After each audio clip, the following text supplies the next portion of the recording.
Conversa com meu povo.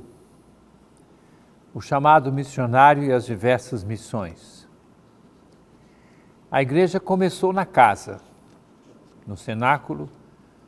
O andar de cima de uma residência foi o lugar da última ceia, com o mandamento novo, o lava-pés, os discursos de despedida e a instituição da Eucaristia e do sacerdócio ministerial.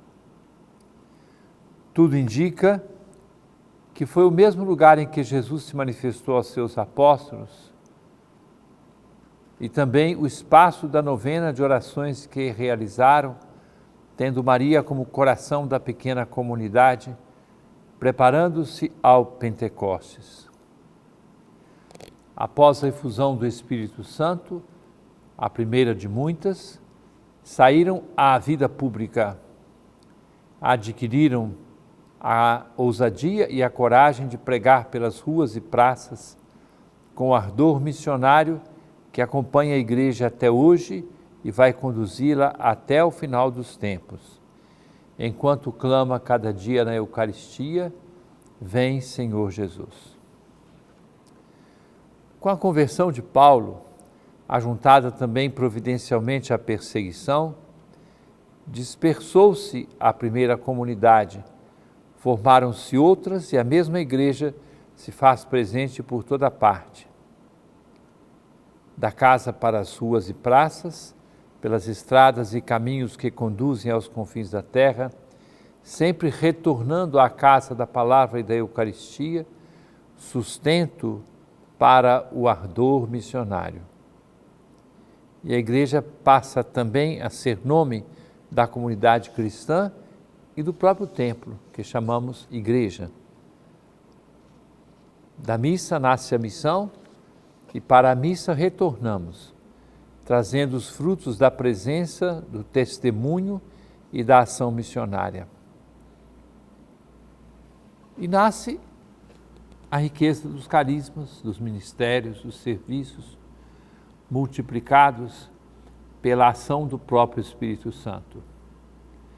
Dentre outros textos, trazemos o que São Paulo escreveu aos Romanos sobre os vários serviços na igreja, Romanos 12, versículos 1 a 8. Eu vos exorto, irmãos, pela misericórdia de Deus, a oferecerdes vossos corpos em sacrifício vivo, santo e agradável a Deus. Este é o vosso verdadeiro culto. Não vos conformeis com este mundo, mas transformai-vos, renovando vossa maneira de pensar e julgar, para que possais distinguir o que é da vontade de Deus, a saber, o que é bom, o que lhe agrada, o que é perfeito. Pela graça que me foi dada, recomendo a cada um de vós, ninguém faça de si uma ideia muito elevada, mas tenha de si uma justa estima, de acordo com o bom senso e conforme a medida da fé que Deus deu a cada um. Como num só corpo, temos muitos membros, cada qual com uma função diferente. Assim nós, embora muitos, somos em Cristo um só corpo e cada um de nós membros uns dos outros. Temos dons diferentes, segundo a graça que nos foi dada. É o dom da profecia, profetizemos na proporção com a fé recebida. É o dom do serviço, prestemos esse serviço. É o dom de ensinar, dediquemo-nos ao ensino. É o dom de exortar, exortemos. Quem distribui donativos, faça-o com simplicidade. Quem preside, presida com solicitude. Quem se dedica a obras de misericórdia, faça-o com alegria. Ninguém excluído, todos voltados à unidade, conduzidos pelo Espírito Santo. Identificamos uma grande variedade de métodos de trabalho apostólico suscitados pelo Espírito Santo, assim como formas de vida, de consagração a Deus e testemunho de santidade. Não é menos importante o heróico casal que constitui uma família, refletindo os dons que se encontram na Trindade, do que as pessoas chamadas a alguma especial consagração no sacramento da ordem ou na vida religiosa, outras formas de dedicação a Deus. Deparei-me de novo com algumas afirmações do documento de Puebla, nos quais encontrei uma magnífica síntese que nos ajuda na construção de uma vida em comunhão com as diferentes expressões de vida de igreja, métodos pastorais e desafios do tempo presente, ajudando-nos a viver a unidade na sadia diversidade. De fato, o Espírito Santo unifica na comunhão e no ministério e provê sua igreja com diversos dons hierárquicos e carismáticos através dos tempos, vivificando como se fosse sua alma as instituições eclesiásticas. Portanto, longe de serem um obstáculo para a evangelização, a hierarquia e as instituições são instrumentos do Espírito e da graça. Os carismas nunca estiveram ausentes da Igreja. São Paulo VI expressou sua complacência para com a renovação espiritual que aparece nos meios e lugares mais diversos e que leva à oração de alegria, à união íntima com Cristo, à fidelidade ao Senhor e a uma comunhão profunda de almas. Cristo nos revela que a vida divina é comunhão trinitária, Pai, Filho e Espírito Santo, em perfeita intercomunhão de amor, o mistério supremo da unidade. Daqui procede todo amor e toda comunhão para a grandeza e dignidade da existência humana. Por Cristo, único mediador, participa a humanidade da vida trinitária. Cristo, hoje, sobretudo por sua atividade pascal, nos leva a participar do mistério de Deus.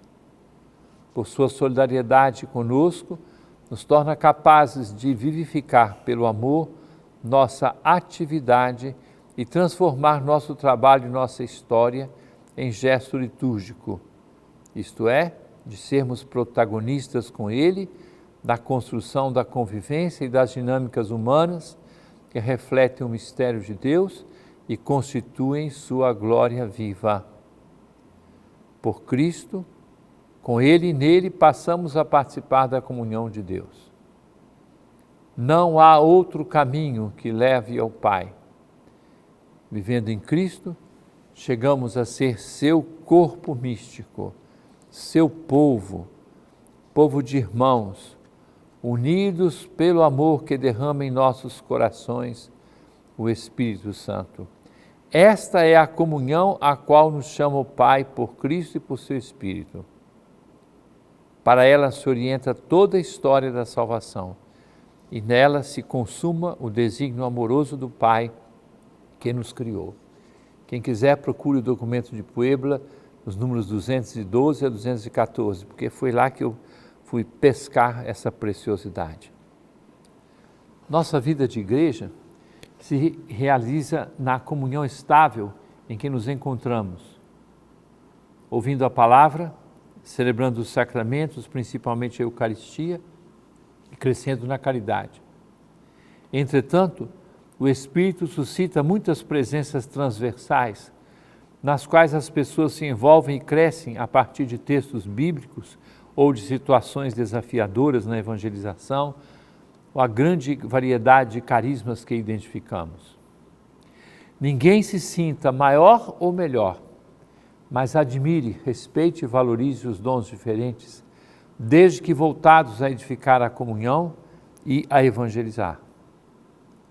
A Igreja Católica é provavelmente a única instituição cristã que abriga debaixo do mesmo guarda-chuva a unidade e a diversidade, na igual profissão de fé e na legítima diversidade de dons e de carismas.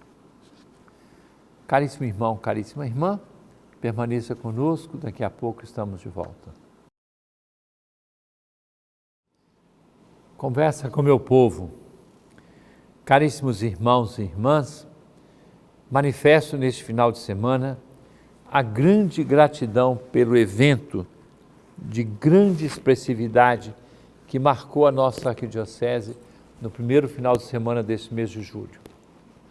Realizamos, com a participação de 1.612 jovens, e além deles, um número expressivo de voluntários, chegamos a 250, depois uma grande presença dos sacerdotes, o evento que foi o terceiro acampamento do setor Juventude da Arquidiocese de Belém, que a partir de agora se torna uma coisa institucional. Todo o primeiro final de semana de julho nós temos o acampamento da Arquidiocese e esperamos que ele cresça, que ele se multiplique e que possa cada vez mais expressar esta comunhão entre nós e o esforço da evangelização e, é claro, estamos preparando o futuro da nossa igreja porque estamos formando a nossa juventude. Um grande abraço do Antônio e toda a comissão, a equipe do setor Juventude. Foi realmente um sucesso pastoral indescritível. E eu peço que todos nós, as paróquias, o setor de juventude de cada região, já inclua como coisa fixa, o primeiro final de semana de julho de cada ano será sempre o final de semana do acampamento da juventude da nossa arquidiocese. Parabéns a todos que participaram, parabéns a todos que ajudaram, porque foi uma organização de imensa qualificação e participação e responsabilidade de tantas pessoas.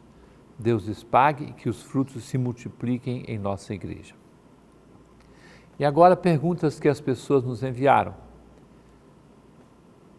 Conceição Paraense. Dom Alberto, em muitas homilias os sacerdotes pedem para crescermos em santidade. Como podemos crescer assim? Eu disse, vós sois santos como eu sou santo. É a palavra do Senhor.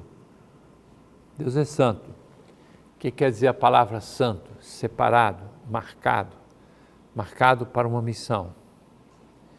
Eu vou responder-lhe repetindo uma coisa que já disse em um programa desses anteriormente, quando havia uma pergunta semelhante.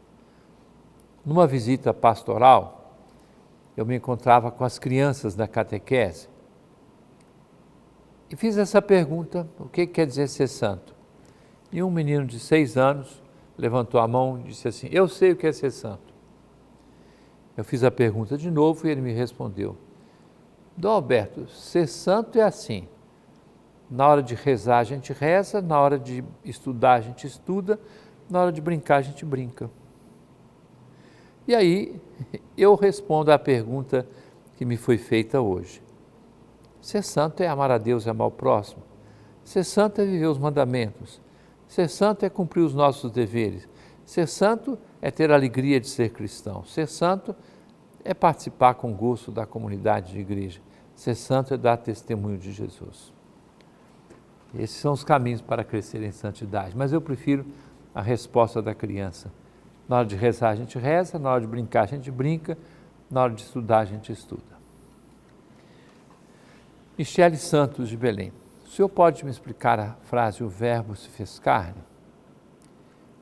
Dependendo da tradução da Bíblia, por exemplo, a tradução nova da CNBB, diz assim, a palavra de Deus se fez carne. Quem é Jesus Cristo? É a segunda pessoa da Santíssima Trindade, que se encarnou no ventre da Virgem Maria e se fez homem e veio a este mundo para nos salvar. Deus é Pai, Deus é Filho e Deus é Espírito Santo. A encarnação é do Verbo. A palavra eterna de Deus, a segunda pessoa da Santíssima Trindade, é que se encarnou, veio viver aqui conosco, igual a tudo, a todos nós, menos no pecado. O Verbo se fez carne, quer dizer, a palavra eterna de Deus se fez carne, e é Jesus Cristo, nosso Senhor, no qual nós acreditamos, com o qual nós queremos viver, cuja palavra sustenta a nossa vida. Jair Castro de Belém pergunta, por que chamamos São José de o grande educador da igreja? Bom, são tantas expressões que atribuem a São José, justamente porque ele foi responsável por cuidar daquele primeiro núcleo, Maria e Jesus, e ele José. Então, ele foi o responsável por educar, digamos assim, Jesus, porque Jesus foi igual a nós em tudo, menos no pecado, então teve que aprender a falar, teve que aprender a estudar, aprender a trabalhar, todas as coisas normais. Então, aí nós costumamos olhar para ele e dizer que ele é o educador da igreja, porque o seu exemplo, o seu jeito de viver, deixam para nós a forma correta de viver na igreja. Pergunta de Pedro Sampaio: como a igreja promove a inclusão de pessoas especiais em suas celebrações? Bom, nós temos vários tipos de pessoas especiais. Eu vou dar um exemplo apenas de duas coisas. A paróquia Nossa Senhora do Bom Remédio, lá no Satélite, ela promove todos os meses uma celebração eucarística que é chamada de celebração inclusiva, onde essas crianças e adolescentes que têm certas características especiais encontram o seu espaço para participar da Santa Missa. O Padre Richardson tem feito um trabalho magnífico junto com a equipe dele da catequese. A outra forma é aquilo que nós começamos a fazer no ano passado.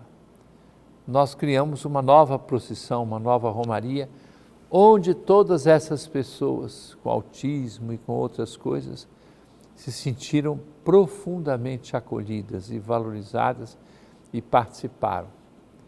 E alguns responsáveis desse trabalho com autistas já me perguntaram esses dias, mas Dom Alberto estará nessa procissão como esteve no ano anterior? É claro, nós estaremos lá presentes, os bispos, eu estarei lá presente junto com as pessoas que promovem esta romaria, e é uma grande alegria poder encontrar todas essas pessoas que se sentem por nós na igreja acolhidas e valorizadas.